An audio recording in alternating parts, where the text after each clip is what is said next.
Learn oilfield stuff. Hey there!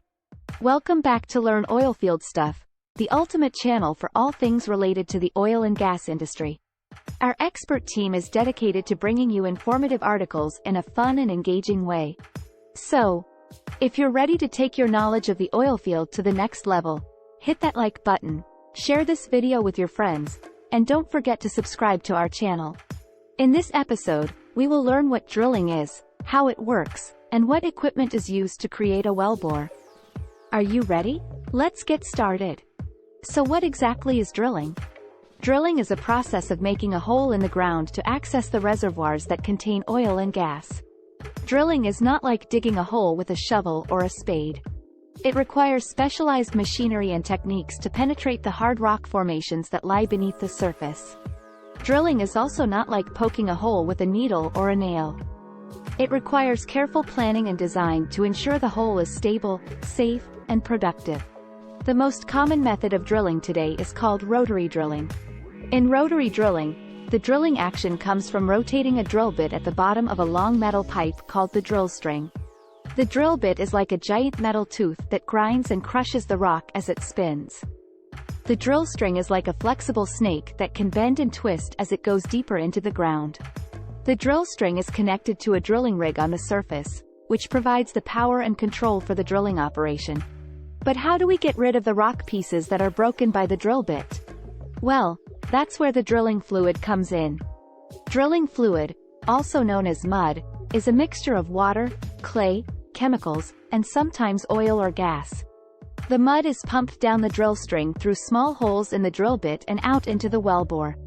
The mud then flows back up to the surface through the space between the drill string and the wellbore wall, carrying the rock pieces or cuttings with it. The mud also serves other important functions, such as cooling and lubricating the drill bit, preventing the wellbore from collapsing, and controlling the pressure in the well. The drill string consists of several different components that have their own functions and applications. The main components are the drill bit. This is the cutting tool that breaks up the rock formation. There are different types of drill bits for different types of formations and drilling conditions. The stabilizer. This is a device that helps keep the drill bit centered and stable in the wellbore. It prevents excessive vibration and deviation of the drill string. The drill collar.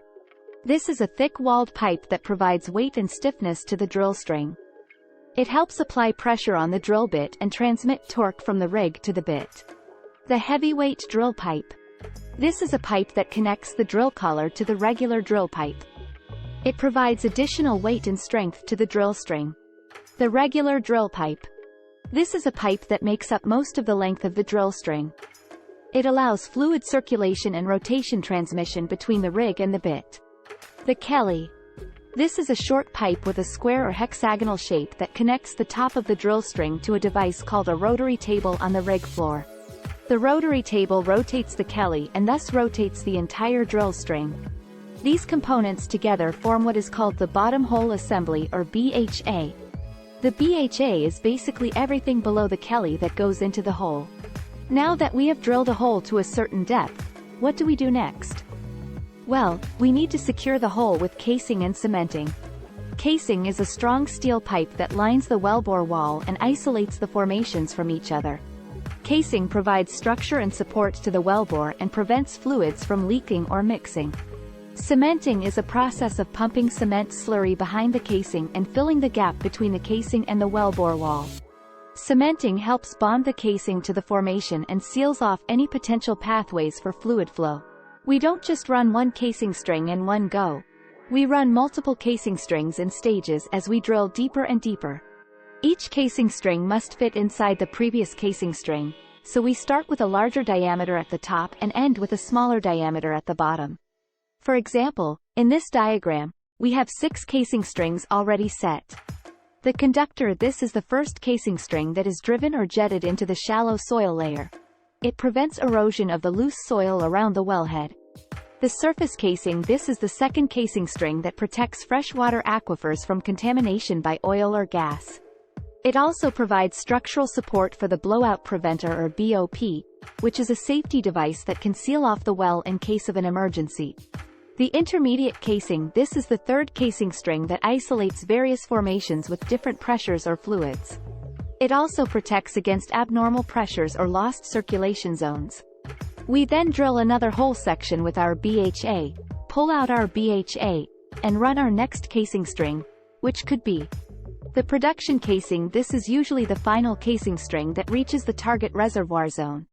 It allows oil or gas to flow into the wellbore through perforations or holes made in the casing wall. Or the liner. This is similar to the production casing, but it does not extend all the way up to the surface. It hangs from the bottom of the previous casing string by a device called a liner hanger.